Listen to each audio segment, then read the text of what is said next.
Friction chapter जो है there are some 3 types of problems that will cover, case A, case B and case C. Alright, so ये क्या है cases या ये टाइप्स क्या क्या है प्रॉब्लम्स के, देख लेते हैं हम। First what they are saying कि ऑब्जेक्ट केप्ट हॉरिजॉन्टल, मतलब ऑब्जेक्ट को हॉरिजॉन्टल सरफेस पे रखा हुआ है और force applied is also horizontal, और उसको खींच भी हम हॉरिजॉन्टल ही खींचेंगे। ठीक है, तो डायग्राम जब बनाएंगे तो और क्लियर होगा। हम ये क्वेश्चन पढ़ लेते हैं पहले फर्स्ट।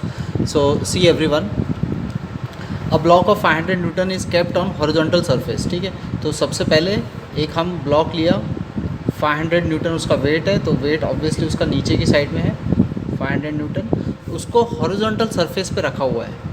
तो ये जो ब्लॉक है it is kept on horizontal surface. तो ये तुम्हें एग्जाम में कैसे मालूम पड़ेगा, this object is kept horizontal. तो ये केस ए का क्वेश्चन है।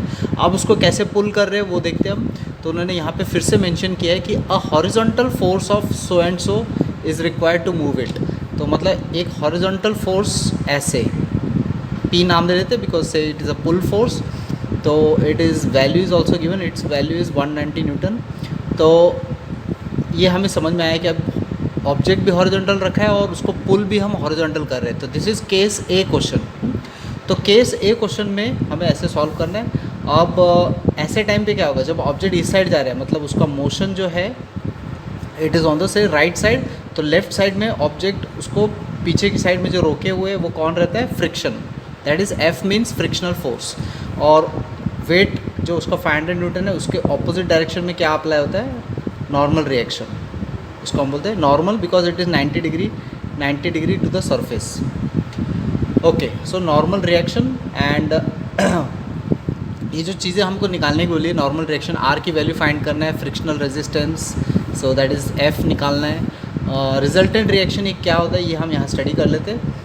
एफ और आर जो दो मेन हमारे फोर्सेज है यहाँ पे, उनके बीच में यहाँ पे एक रिजल्टेंट अप्लाई हो रहा होता है, तो उसको हम बोलते हैं रिजल्टेंट रिएक्शन। देखो नाम यहाँ लिखा हुआ है और एस वर्ड से डिनोट कर रहे हैं क्योंकि आर वर्ड से तो हम डिनोट नहीं कर सकते।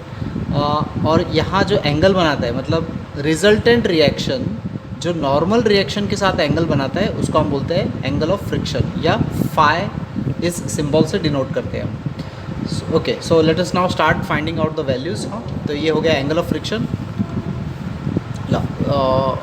इसमें अब फ्रिक्शन में क्या है कि अगर हम 190 से खींच रहे हैं, मतलब 190 से खींचने के बाद it is required to move it, मतलब फ्रिक्शन अवॉइड करने के लिए उतनी ताकत चाहिए। तो फ्रिक्शन की वैल्यू भी पी के बराबर हो गई।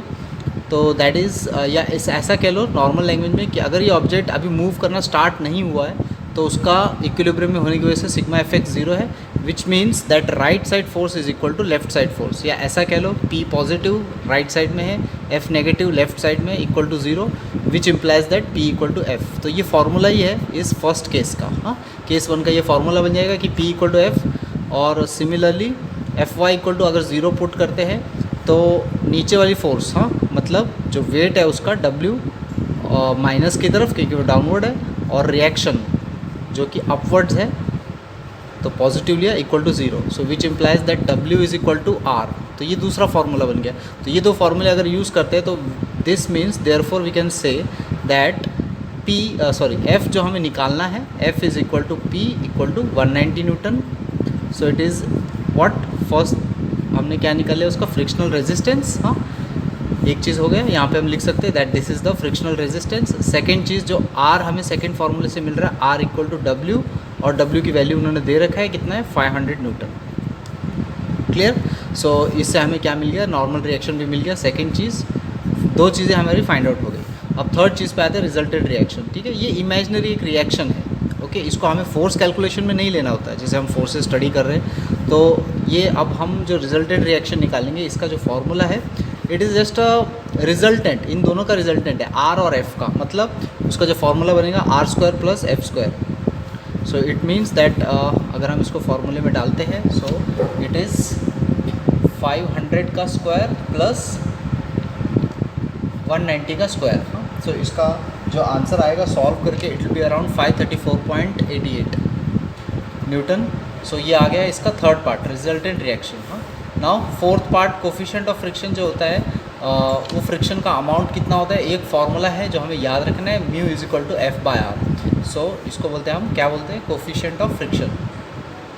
Coefficient of friction. नाउ ये परसेंटेज में हमें फ्रिक्शन का अमाउंट दे देगा, तो एफ और आर की वैल्यू हम निकाल चुके हैं। So that means 190 divide by 500 equal to ये कुछ सॉल्व करके आ जाएगा 0.38। सो ये आ गया म्यू, मतलब coefficient of friction. Now next या लास्ट चीज़ है उसका एंगल ऑफ फ्रिक्शन, जिसको हम बोलते हैं फाई। तो एंगल ऑफ फ्रिक्शन जो है इसका फॉर्मूला बनता है tan inverse mu. tan inverse mu ये हमें याद रखना है, या ऐसा कह सकते हैं कि mu equal to F by R तो रहता ही है, साथ में tan फाई के भी इक्वल रहता है।